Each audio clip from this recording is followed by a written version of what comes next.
melhor e o pior de mim, o meu termômetro, meu quilate. Vem, cara, me retrate. Não é impossível, eu não sou difícil de ler. Faça a sua parte.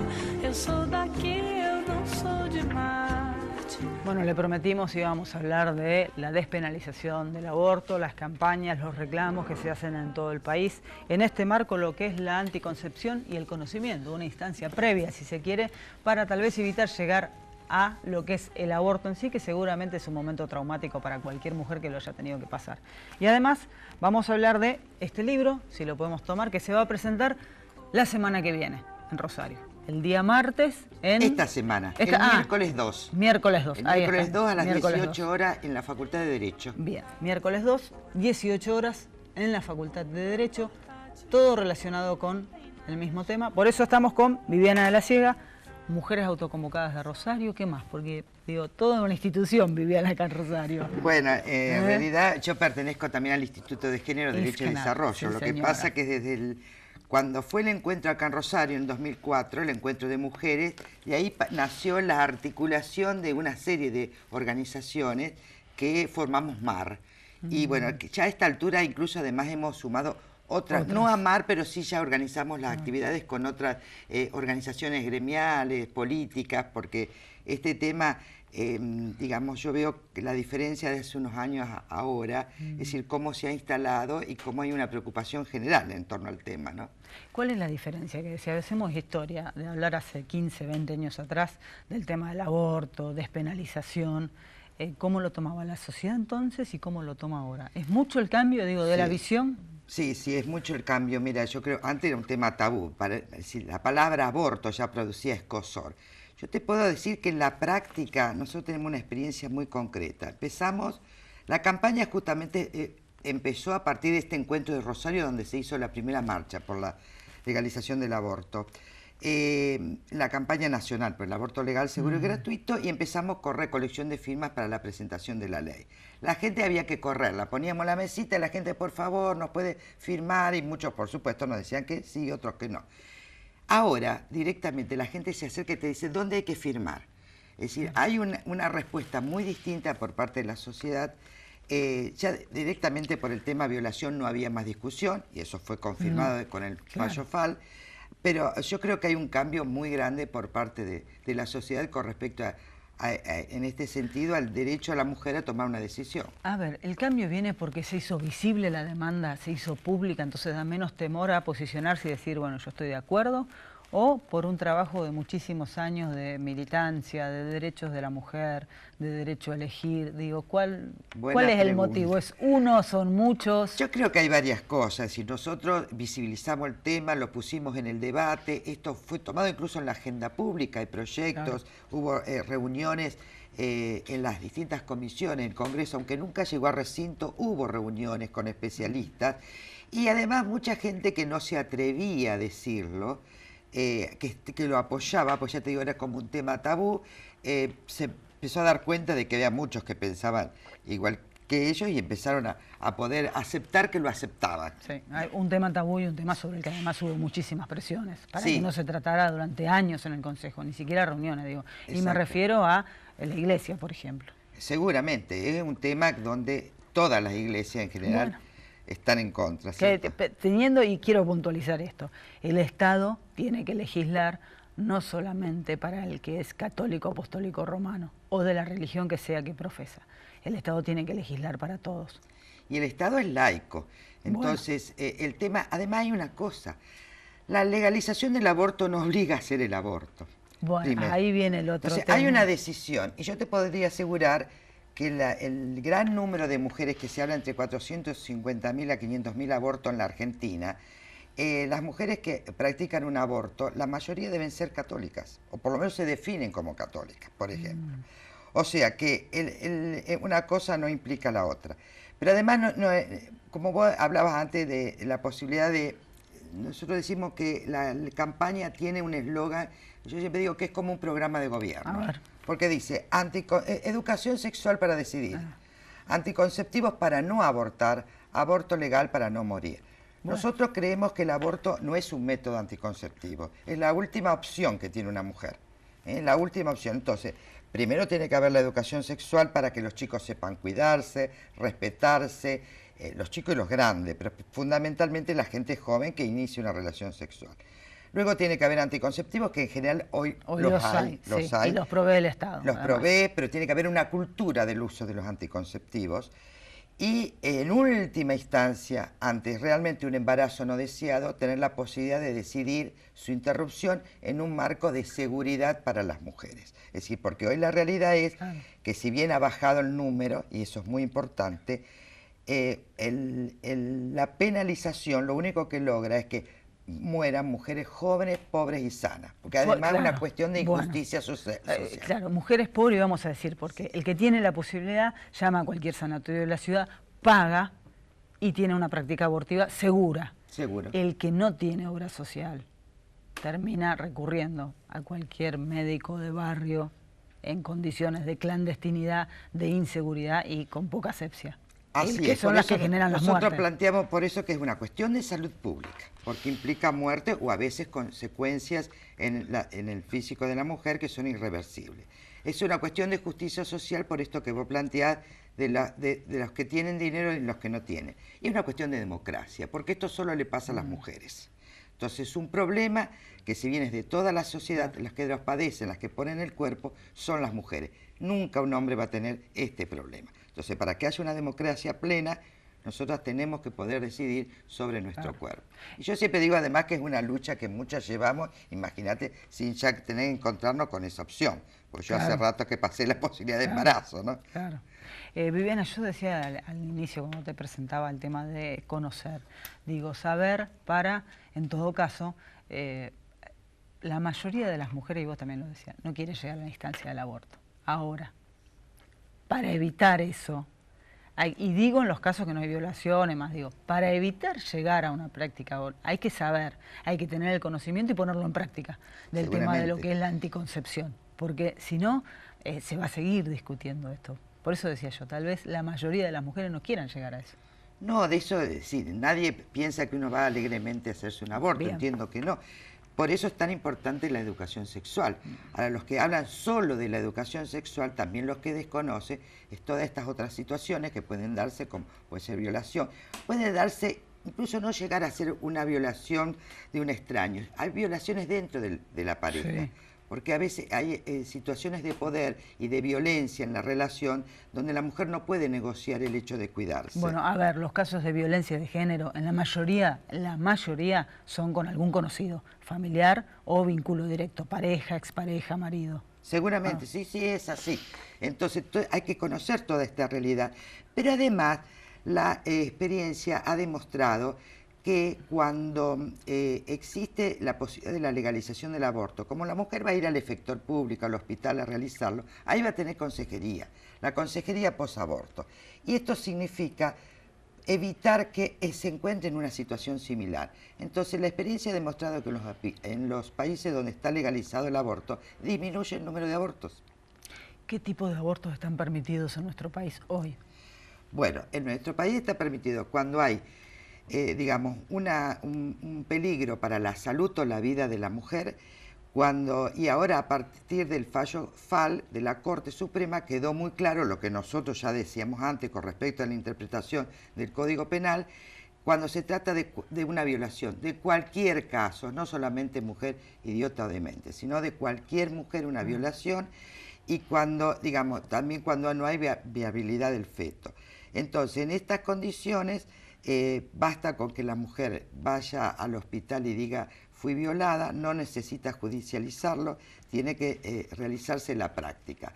Si hay alguien que dentro del hospital que no está de acuerdo, el servicio debe garantizar, derivarla de tal forma que esto se haga. Ha sido un paso muy grande que la Corte lo haya reconocido, haya obligado a hacer protocolos en todas las provincias y ciudad de Buenos Aires. Hoy prácticamente todas las provincias han hecho el protocolo.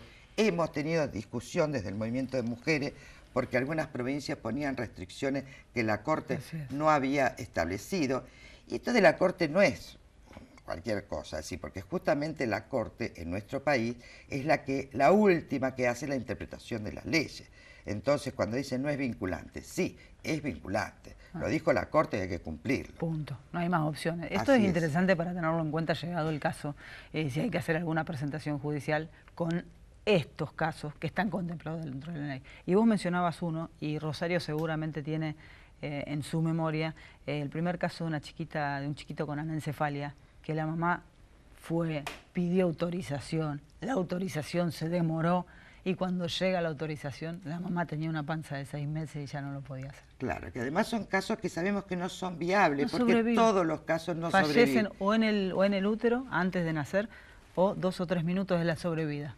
Que además es de una perversidad muy grande obligar a una mujer a llevar adelante un embarazo en estas condiciones. Porque realmente el embarazo tiene que ser un momento de mucha felicidad, de mucho deseo, de muchas ganas de realmente de tener ese hijo o hija. Y esto tiene que ser así. Por eso a veces dicen, nosotros también, así de la misma manera que desde el movimiento de mujeres peleamos por la legalización del aborto, también hemos peleado en otros países, por ejemplo, desde CLADEN, que es donde integra una red que integra INGENAR, el tema de las ligaduras tubarias obligatorias que hizo Fujimori en Perú. Pues si la idea no es que estamos contra tener hijos, no, claro. Estamos realmente en la idea de que la mujer pueda decidir qué hace con su cuerpo. Si quiere tener 15 hijos, que los tenga, pero realmente si no está en condiciones de llevar adelante un embarazo, que pueda tener la libertad y la seguridad de decidir qué es lo que quiere hacer. Contanos un poquito qué vamos a leer, al que le interese el tema y que quiera comprar este libro. En este libro, que es el libro editado por la Campaña Nacional por el Aborto Legal, Seguro y Gratuito, es decir, lo que establecemos un poco la historia de las luchas por el aborto en la Argentina, una mirada desde el derecho, hay un aporte de los varones antipatriarcales, que es todo un movimiento interesante.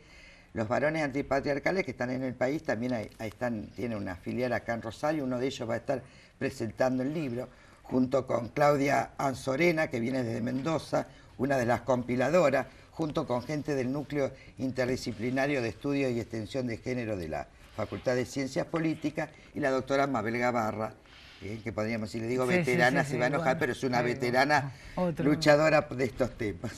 ¿Qué diferencias hay en lo que es la concepción del aborto y el pensamiento de los legisladores en las provincias del norte? Y bueno, realmente son las provincias más conservadoras, donde hay una resistencia mayor. De todos modos, nosotros el proyecto de ley que está en este momento en el Congreso, que es la tercera vez que lo presentamos porque perdió estado parlamentario 2 veces, ha sido firmado por legisladores y legisladoras de todos los partidos. Porque este es un tema que hay que reconocer es transversal. Es decir, alguien le llamaba la atención de que sector, qué sé yo, de pronto una legisladora del PRO también lo firmó. Incluso el otro día me llegó un borrador de un proyecto, pero que va a ser presentado en el Senado, un proyecto muy interesante, elaborado por el senador Filmus. O sea que, ya te digo, es un tema transversal donde tenemos legisladores y legisladoras de distintos partidos, que son 50 y pico, que lo han firmado. Pero bueno, en los partidos, digamos, hay una diferencia con respecto también a esta pertenencia también regional, ¿no? Porque realmente las provincias del norte son las más conservadoras. Vos decías un proyecto que está por presentar Filmus, que es kirchnerista, y todo el mundo sabe la posición de la presidenta de la Nación, Cristina Fernández de Kirchner, que no está de acuerdo con las prácticas abortivas. No, ella dijo, digamos, claramente que no está de acuerdo, que no lo vetaría, con lo cual es mucho decir. Por eso yo siempre digo, por supuesto, hay que ser objetivo y plantear que si ella hubiera dado un guiño claro, esto iba mucho más rápido.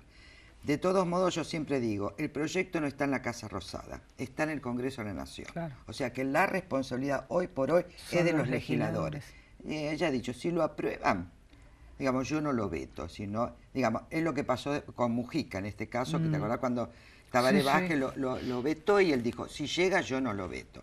O sea que la posición de ella es clara, y fíjate que el proyecto de la campaña va con la primera firma es de Juliana Di Tulio, que ella lo firma antes de ser presidenta del bloque, o sea que no es que una posición que dice, ay no, yo no voy a firmar porque la presidenta no está de acuerdo y no sé qué me va a pasar, no. En esto queda claro que hay Claro. libertad de conciencia y responsabilidad de los y las legisladoras, que cuando dicen hay que debatirlo es una excusa. En esta sociedad se haya debatido hasta el cansancio, Sí, sí. el proyecto está, tiene muchas firmas, hemos hecho reuniones en la Comisión de Penal con especialistas, se han expuesto de distintos lugares. Lo único que necesitamos es que llegue al recinto y se Que se firme discuta. de una vez por todas. Claro. Si uno al día de hoy, por ejemplo, no comprende en algunos casos cuando todavía no estaba ni siquiera la ley que permitiera el aborto para una violación de mujer idiota, digo, los que estaban en contra de eso. O sea, al día de hoy racionalmente uno lo entiende, violaron a una persona, estás en contra de que se practique un aborto. Y esto lo enlazo con algunas posiciones de la Iglesia Católica que para avalar la postura hablan de que los médicos dicen que cuando uno se practica un aborto está matando a un ser humano. Mira, lo que yo no te voy a discutir es que es una vida. Vamos a partir. Hay una colisión de derechos, y eso lo dice la Corte incluso europea, que reconoció en un caso que hay una colisión de derechos, el derecho de una mujer y el derecho de un embrión. No es un niño, no es el bebé, como si estamos hablando, porque incluso todos los proyectos son hasta los 12 Bien, eso semanas. Es importante después de... Hasta las 12 semanas. Entonces, estamos una colisión de derechos y nadie niega que en el feto hay vida. Lo que nosotros negamos es que haya una persona. Incluso que es una postura que la Iglesia la tuvo durante siglos, entendiendo de cuándo se infundía el arma al cuerpo, que todavía tampoco ellos lo tienen resuelto eso. Pero digamos, hay una colisión de derechos y acá hay vida. Eso lo admitimos. Entonces, cuando hay una colisión de derechos hay que decidir qué es prioridad. ¿Qué es prioridad? Un feto, que estamos hablando hasta las 12 semanas todavía no ha desarrollado su sistema nervioso. O sea que esa historia del video con que cuando el médico ponía el bisturí, el niño le tomaba el tremendo, todo es tremendo bajo, y además tremendo. es golpe bajo y es falso de toda falsedad científica. Bueno, entonces tenemos esta realidad, entonces es una decisión, por eso hay un límite también, no es que vamos a hacer un aborto a los 6 meses, se establecen las 12 semanas. Y entonces tenemos esta colisión de derechos, incluso ya te digo, la Corte Europea ha establecido claramente que digamos, tenemos que priorizar uno. ¿Quién priorizamos? Un feto que ni siquiera sabemos si se va a desarrollar, porque hay aborto espontáneo hasta los 8 meses. Sí. Yo he tenido amigas con tremendo dolor cuando a los 8 meses de embarazo han perdido un embarazo. Entonces, ¿qué le damos prioridad a esto que no sabemos siquiera si se va a desarrollar? ¿O le damos prioridad a una mujer que tiene toda, digamos, una persona en toda su plenitud, que en la mayoría de los casos tiene chicos, tiene hijos pequeños, que no quiere seguir adelante un embarazo porque no puede sostenerlo? Sí, puede haber miles de causas, pero una de esas es la más común. Entonces, hay que tomar una decisión. O sea que nosotros no negamos el debate en ese sentido y sabemos cuál es la realidad. Pero nosotros decimos que si la mujer no puede decidir sobre sí misma, ¿sobre qué puede decidir? Porque la que pone el cuerpo y lleva adelante todo eso es la mujer. Y un embarazo no se pasa como un paseo por el parque. Es todo, digamos, un cambio psíquico, hormonal. Es un esfuerzo por parte también de la mujer. Te voy a volver a preguntar lo que vos mencionabas. ¿Por qué hasta las 12 semanas? ¿Por qué no plantear una legislación con un aborto a los 5 meses, a los 8 meses? Bueno, en general, si vos ves digamos, la legislación comparada, casi todas tienen hasta las 12 semanas. Algunos tienen hasta los 20. Hasta las 20. Los médicos en realidad dicen que es viable hasta las 20 semanas. Pero realmente se pone hasta los 3 meses por esto que te digo, que no hay todavía un desarrollo del sistema nervioso, porque no implica ningún peligro además para la mujer y solamente se admite en un caso posterior cuando es un caso de violación. Claro. O en un caso que hubiera realmente una dificultad, digamos, un peligro muy serio para la vida de la mujer. Por eso, ya te digo, se establece estas 12 semanas y con excepción algo más, pero también con un límite, porque cuando llega un momento en que es peligroso para la mujer y además ya no es un aborto, sino que es un parto inducido. Entonces, esto de las 12 semanas prácticamente es mundial. Bien, bueno, Viviana, muchísimas gracias. Repetimos entonces, miércoles 2 de octubre. 18 horas en el aula 1 de posgrado de la Facultad de Derecho. ¿Un concepto final? Bueno, yo realmente confío y espero que prontamente realmente se sancione esta ley, que va a significar un paso muy importante para la salud, para la vida de las mujeres, y yo creo que vamos un paso más a consolidar un Estado democrático. Muchas gracias, Viviana. No se vaya, volvemos en minutos. Eis o meu